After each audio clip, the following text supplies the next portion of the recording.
Assalamualaikum warahmatullahi wabarakatuh.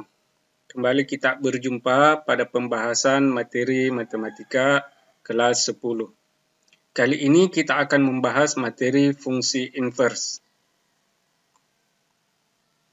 Untuk memahami pengertian dari fungsi inverse, perhatikan diagram panah berikut ini. Di sini ada dua buah himpunan, yaitu himpunan A dengan himpunan B, di mana fungsinya adalah F.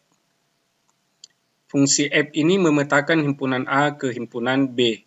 Maka aturan yang dipergunakan di sini, fungsi F itu adalah himpunan semua titik-titik X, Y, atau himpunan semua anggota X, Y, di mana X ini elemen dari himpunan yang pertama, dan Y ini adalah elemen atau anggota dari himpunan kedua. Kemudian di sini terdapat fungsi yang merupakan kebalikan dari fungsi F yang diberi simbol seperti F berpangkat negatif 1. Tetapi ini dibacanya adalah inverse fungsi F, yaitu memetakan Y ke X. Jadi arah kebalikan dari fungsi F. Jadi dia arahnya ke kiri. Ke sini ya. Dia arahnya ke kiri, dari kanan ke kiri. Ini adalah inverse fungsi F. Disimbolkan seperti ini ya. Jadi ini dibacanya inverse fungsi F memetakan himpunan B ke A. Di mana inverse fungsi F itu adalah himpunan dari Y, X. Jadi kebalikannya. Yang ditulis pertama kali adalah anggota dari himpunan B. Dan yang ditulis pada urutan kedua adalah atau kebalikannya adalah elemen dari A, karena fungsinya memasangkan dari Y ke X. Jadi yang perlu kita perhatikan di sini, yang perlu kita ingat adalah bahwa X itu sama dengan inverse daripada FY. Inverse daripada fungsi FY. Sekarang kita akan lanjut ke pembahasan contoh. Kita mulai dengan membahas contoh untuk fungsi yang dinyatakan dalam himpunan pasangan berurutan. Di mana diketahui di sini ada dua buah himpunan. Himpunan yang pertama adalah himpunan A, kemudian himpunan B. Himpunan A, himpunan B. Fungsi F ini memetakan A ke B dengan ketentuan pemasangannya, yaitu fungsi F 0 berpasangan dengan 4, 1 dengan 4, 2 dengan 6, 3 dengan 8. Pertanyaannya adalah tentukan inverse fungsi F. Dan apakah inverse fungsi F itu merupakan sebuah fungsi? Jadi kalau hanya ditanyakan di sini inverse fungsi F, maka yang dimaksud adalah kebalikan. Jadi kita tinggal membalik posisi dari fungsi yang diketahui. Maka inverse-nya bisa kita tulis inverse fungsi F 0,4 ini kita tukar urutannya menjadi 4,0, 1,4 menjadi 4,1, 2,6 menjadi 6,2, dan 3,8 menjadi 8,3. Jadi urutannya saja yang dipertukarkan sesuai ketentuan tadi bahwa F itu kalau dia ditulis dalam bentuk himpunan, dia bentuknya adalah X, Y. X, Y. Sedangkan kalau inverse-nya itu adalah Y, X. Oke, seperti itu. Kemudian pertanyaan selanjutnya, apakah inverse fungsi F itu merupakan sebuah fungsi? Untuk mengetahui apakah himpunan pasangan berurutan itu merupakan fungsi, perhatikan elemen pertama. Perhatikan elemen pertama di sini 4,0, 4,1, 6,2, dan 8,3. Di sini elemen pertamanya 4, 4, 6, 8. Ternyata di sini angka 4-nya berulang. 4-nya berulang. Maka ini menunjukkan bahwa pasangan berurutan ini bukan merupakan sebuah fungsi. Jadi 4-nya ini memiliki dua pasangan, yaitu 0 dan 1.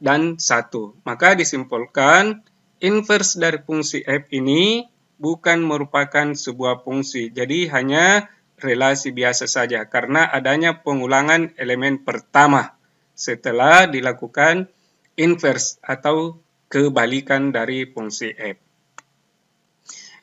Kita lanjut ke contoh berikutnya.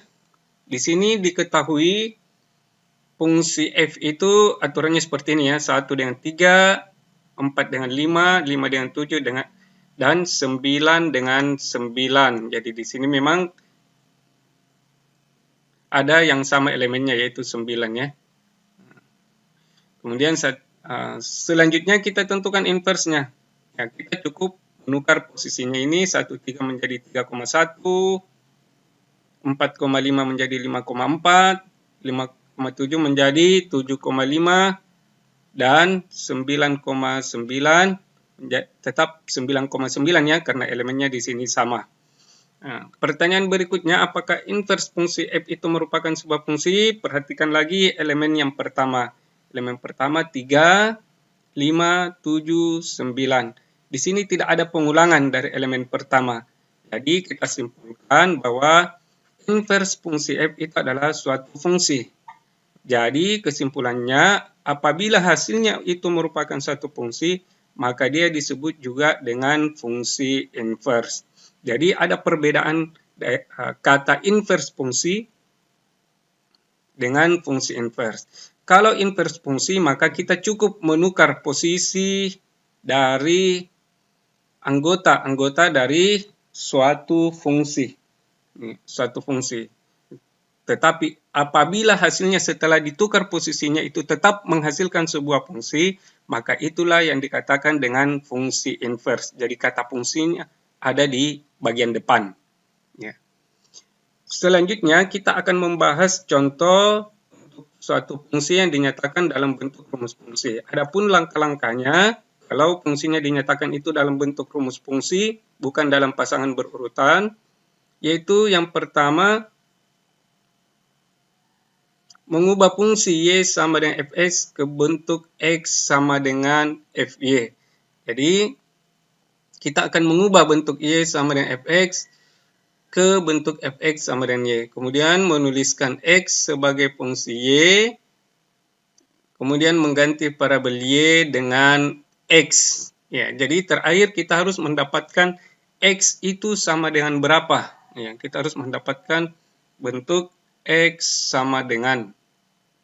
Oke. Kita lanjut ke contoh yang pertama. Ini merupakan fungsi linear. Di sini x-nya berpangkat 1. Maka kita misalkan fungsinya fx ini sama dengan y. Di mana fx diketahui di soal yaitu sepertiga x tambah 6. Jadi ini fx yang di sini kita ganti dengan sepertiga x tambah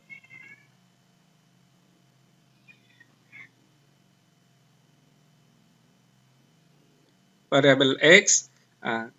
Maka selanjutnya x-nya ini kita ganti dengan x ini tadi pada saat di materi awal kita sudah menuliskan bahwa x itu sama saja dengan inverse dari y. Maka kita menulis di sebelah kiri ini menjadi inverse fy sama dengan 3y kurang 18. Karena soal semula di sini adalah variabel x, maka terakhir kita mengganti variabel y dengan variabel x. Oleh inverse dari fx sama dengan 3x kurang 18. Inilah inverse, ya, fungsi inverse dari soal ini. Selanjutnya kita akan membahas untuk fungsi rasional atau fungsi pecahan. Aturannya sama, kita misalkan dulu fungsi yang ada di sini dengan variabel y. Maka fx-nya ini, fx yang ada di sini kita ganti dengan 4x tambah 2, ganti ke sini. Diperoleh 4x tambah 2 per 3x tambah 1 sama dengan y. Selanjutnya ini dikali silang ke sini. 1 juga dikali silang ke sini dengan y. Diperoleh 4x tambah 2 di ruas kiri di sebelah kanan yaitu 3x dikali y 3xy. 1 dengan y dapatnya y. Selanjutnya variabel x kita kumpulkan di ruas kiri untuk menentukan nilai x. Sedangkan 2 ini kita pindahkan ke ruas kanan, diperoleh 4x kurang 3xy sama dengan y kurang 2. Jadi ini yang ada parabel x-nya kita tempatkan di sebelah kiri. 2 ini tidak ada parabel x-nya, kita tempatkan di sebelah kanan. Selanjutnya kita faktorkan.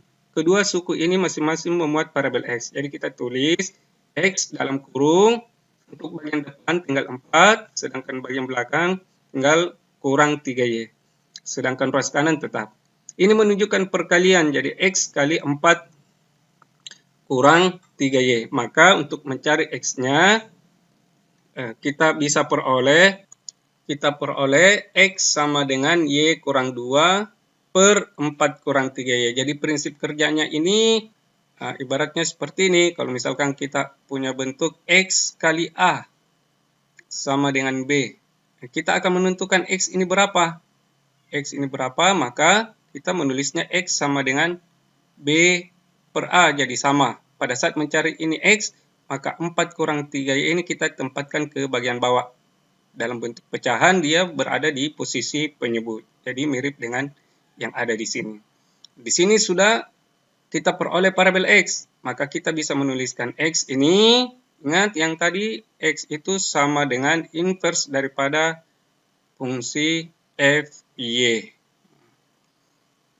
Karena soal dalam bentuk parabel x, di sini fx, maka terakhir semua parabel y kita ganti dengan x. Jangan lupa x-nya tidak boleh sama dengan 4/3, yaitu dari domainnya atau daerah asalnya. Tambahkan di sini.